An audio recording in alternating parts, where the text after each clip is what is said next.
Hello everyone, मैं हूं Bishan and आज की इस वीडियो में हम बात करेंगे लेबोरेटरी के बारे में कि एनएबीएच की इंस्पेक्शन के लिए या फिर एनएबीएच की प्रिपरेशन के दौरान किस तरह से अपनी लेबोरेटरी को प्रिपेयर करना होता है, कौन कौन से वो की पॉइंट्स हैं जिनका एक लेबोरेटरी टेक्नीशियन को ध्यान रखना होता है। तो जैसे कि आप इस स्लाइड में देख सकते हैं, सबसे पहले स्पेल मैनेजमेंट किट होती है जो लेबोरेटरी में होनी ही चाहिए, कंपल्सरीली होनी चाहिए। Then biomedical waste management with display, उसमें डिस्प्ले इंस्ट्रक्शन भी होनी चाहिए कि किस तरह से उसका यूजेस करना है। देन सैंपल कलेक्शन बॉक्सेस, जो भी सैंपल आप कलेक्ट करते हो वार्ड या आईसीयू, जहां भी आईपीडी एरिया से जो भी आप कलेक्शन करते हो ब्लड का या फिर किसी भी बायोलॉजिकल फ्लूइड का, उसको ट्रांसपोर्ट करने के लिए लेबोरेटरी से किस तरह के बॉक्सेस का यूज करते हैं उसके बारे में जानेंगे। देन इसके बाद जो नेक्स्ट पॉइंट है उसमें 3 तरह के रजिस्टर्स हैं जो कंपल्सरीली अवेलेबल होने चाहिए एक लेबोरेटरी में।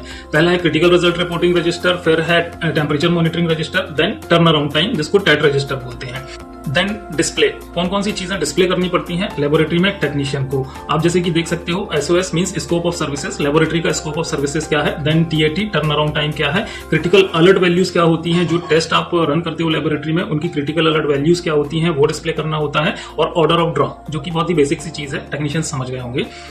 इसके बाद कैलिब्रेशन रिपोर्ट जो वर्क एफिशिएंसी शो करती है उन सारे इक्विपमेंट्स की जो आप लेबोरेटरी में इस्तेमाल करते हो। बात करेंगे स्पिल मैनेजमेंट के बारे में। दोस्तों, जैसे कि आप इस स्लाइड में देख सकते हो, इसमें 2 लिंक दी हुई है। स्पिल मैनेजमेंट के बारे में ऑलरेडी मैं डिटेल्ड वीडियोस बना चुका हूं जो कि पार्ट 1 और पार्ट 2 में अवेलेबल हैं। So please click on the link to get the more information about spill management and all. बात करेंगे बायोमेडिकल वेस्ट मैनेजमेंट के बारे में। जैसे कि आप स्क्रीन पर देख सकते हो, इस तरह से एक ट्रांसपोर्टेशन ट्रॉली अवेलेबल होनी चाहिए ताकि आप बायोमेडिकल वेस्ट सेग्रीगेशन एरिया की तरफ जो भी वेस्टेज मटेरियल है वो आप ट्रांसपोर्ट कर सको। और इस तरह से ये प्रॉपरली सिस्टमेटिक रखा हुआ होना चाहिए, जैसे कि पिक्चर में आप देख सकते हो। तो ये 4 कलर की बीन्स होती हैं, व्हाइट, ब्लू, रेड और येलो। याद रखें कि ये जो 4 कलर हैं ये बायोमेडिकल वेस्ट की कैटेगरी में आते हैं, और जो बाकी के 2 कलर हैं जैसे कि ब्लैक और ग्रीन, ये नॉन बायोमेडिकल वेस्ट की कैटेगरी में आते हैं। तो इनके दो अलग अलग तरह के सेट बनाने चाहिए बीन्स के, और थोड़ा सा डिस्टेंस मेंटेन करते हुए इनको लेबोरेटरी में रखना चाहिए। स्क्रीन पर आप देख सकते हो पीपीसी कंटेनर भी आपको दिखाई दे रहा है, जो कि एग्जैक्टली इसको पंक्चर प्रूफ कंटेनर बोलते हैं। और ये इसका जो प्लास्टिक होता है वो कंपैरेटिवली थोड़ा सा मोटा होता है, और जो भी यूज नीडल्स होती हैं, सिरिंजेस होती हैं, वो या फिर शार्प चीजें होती हैं वो इसमें डालना होता है ताकि वो इसको चीर फाड़ के बाहर ना निकल सके। इसका भी एक डिटेल्ड वीडियो मैंने बनाया हुआ है कि बायोमेडिकल वेस्ट मैनेजमेंट किस तरह से मैनेज करना है, वो आप देख सकते हो। स्क्रीन पर आप देख सकते हो, इसमें कलर कोडेड बीन्स दिख रही हैं जो अलग अलग कलर्स की हैं। इसमें बायो हजार्ड के साइनेजेस होने चाहिए और ये फूड ऑपरेटेड होने चाहिए ताकि विदाउट टच आप इसको ऑपरेट कर सको, विदाउट हैंड टच आप इसको ऑपरेट कर सको। दोस्तों, ये लिंक दी हुई है बायोमेडिकल वेस्ट मैनेजमेंट की, जो अभी मैं बात कर रहा था। बायोमेडिकल वेस्ट मैनेजमेंट का ऑलरेडी मैंने वीडियो बनाया हुआ है, तो get the more information about biomedical waste management, please click on the link. Next slide में आप देखोगे सैंपल कलेक्शन बॉक्सेस। इस तरह के सैंपल कलेक्शन बॉक्सेस लेबोरेटरी में अवेलेबल होने चाहिए ताकि आप जो सैंपल कलेक्ट करते हो उसको एक जगह से दूसरी जगह में हॉस्पिटल के अंदर या बाहर ट्रांसपोर्ट कर सको। तो ये जो बॉक्सेस हैं इसमें भी बायो हजार्ड का साइनेजेस होने चाहिए। इसके अलावा इसमें स्पिल प्रिवेंशन की एक किट होनी चाहिए जिसको टेस्ट ट्यूब स्टैंड भी बोलते हैं, ताकि आप स्टैंड में टेस्ट ट्यूब रख सको। दोस्तों, जैसे कि आप स्लाइड में देख सकते हो, ये सैंपल कलेक्शन बॉक्स है। एक लेबोरेटरी में कम से कम 3 से 4 सैंपल कलेक्शन बॉक्सेस अवेलेबल होने चाहिए और ये प्रॉपर होने चाहिए। इसमें बायो हजार्ड का साइनेजेस स्टिक हुआ होना चाहिए। अंदर स्पिल प्रिवेंशन की एक किट होती है जिसमें टेस्ट ट्यूब स्टैंड भी बोलते हैं, वो जरूर होना चाहिए ताकि इसमें जो स्पिलेज ना हो पाए। उसमें जो भी लिक्विड आप कलेक्ट करते हो, ब्लड हो या फिर कोई भी बॉडी फ्लूइड कलेक्ट करते हो सैंपल के लिए, जांच के लिए, वो इधर उधर फैल ना सके। और इसमें एक कूलेंट जेल की किट भी होनी चाहिए ताकि वो सैंपल को टेम्परेचर एक तरह से मेंटेन करके रख सके। अब बात करेंगे रजिस्टर्स के बारे में। एक लेबोरेटरी के अंदर जो भी रजिस्टर आप मेंटेन करते हो वो तो मेंटेन करना ही करना है। इसके अलावा ये कुछ अनकॉमन रजिस्टर्स हैं जो एनएबीएच की प्रिपरेशन के दौरान एक टेक्नीशियन को मेंटेन करना पड़ता है, क्योंकि ये इंस्पेक्शन के दौरान पूछे ही जाते हैं। तो पहला रजिस्टर कौन सा है? Critical result reporting register. जैसे कि आप स्क्रीन पर देख सकते हो, एक किसी दूसरे हॉस्पिटल का फील्ड सैंपल है ये क्रिटिकल रिजल्ट रिपोर्टिंग रजिस्टर का। इसमें जो भी पेशेंट की क्रिटिकल वैल्यूज आती हैं उस पेशेंट को इमीडिएटली इन्फॉर्म करना होता है ताकि उसका फर्दर ट्रीटमेंट बिना डिले किए स्टार्ट किया जा सके। ये पर्पस होता है क्रिटिकल रिजल्ट रिपोर्टिंग रजिस्टर का। नेक्स्ट है टेम्परेचर मॉनिटरिंग रजिस्टर। ये भी स्क्रीन पर दिया हुआ है, आप देख सकते हो। इसमें एक टेक्नीशियन को, हर लेबोरेटरी में एक रेफ्रिजरेटर होता है जहां पर आप कुछ मेडिकेशन स्टोर करके रखते हो या फिर जो भी यूटिलिटी आइटम्स हैं वो स्टोर करके रखते हो।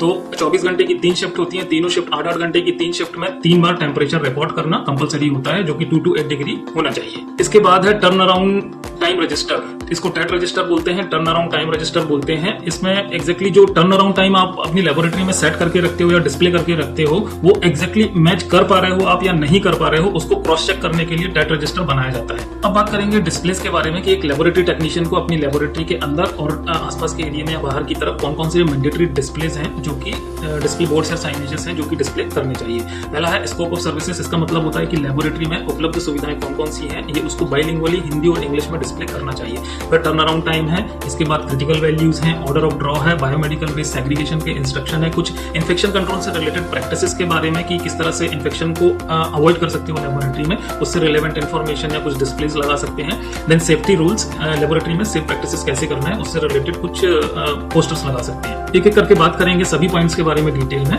जैसे कि आप स्क्रीन पर देख सकते हो, ये किसी दूसरे हॉस्पिटल का सैंपल है जो कि डिस्प्ले में आप देख पा रहे हो। स्कोप ऑफ सर्विसेज का मतलब होता है उपलब्ध सुविधाएं। हर लेबोरेटरी में कुछ पर्टिकुलर ब्रांचेस होती हैं जो कि फंक्शनिंग में होती हैं। जैसे कि स्क्रीन पर आप देख सकते हो clinical biochemistry, clinical pathology, haematology, ये कुछ कॉमन ब्रांचेस होती हैं जो हर लेबोरेटरी में ऑलमोस्ट फंक्शनिंग में होती हैं। इसके अलावा भी clinical microbiology, clinical serology, histopathology या फिर टॉक्सिकोलॉजी, इस तरह की ब्रांचेस होती हैं जो अवेलेबल हो सकती हैं एक लेबोरेटरी में। तो depending upon the available scope her laboratory को डिस्प्ले करना है हिंदी और इंग्लिश दोनों। फिर आप देख सकते हो टर्न अराउंड टाइम। इस तरह से टर्न अराउंड टाइम डिस्प्ले करना है, मतलब एक लेबोरेटरी में जो भी आप टेस्ट फंक्शन करते हो या फिर टेस्ट के रिजल्ट्स रेडी करते हो, वो आप कितनी देर में एक पेशेंट को देते हो, उसको टर्न अराउंड टाइम बोलते हैं। और टर्न अराउंड टाइम डिस्प्ले होना चाहिए ताकि जो भी पेशेंट होते हैं, अटेंडर रिपोर्ट लेने आते हैं, उनको ये पता चल सके कि उन्होंने कौन सा टेस्ट कराया और वो कितनी देर में उनको रिपोर्ट मिल जाएगी।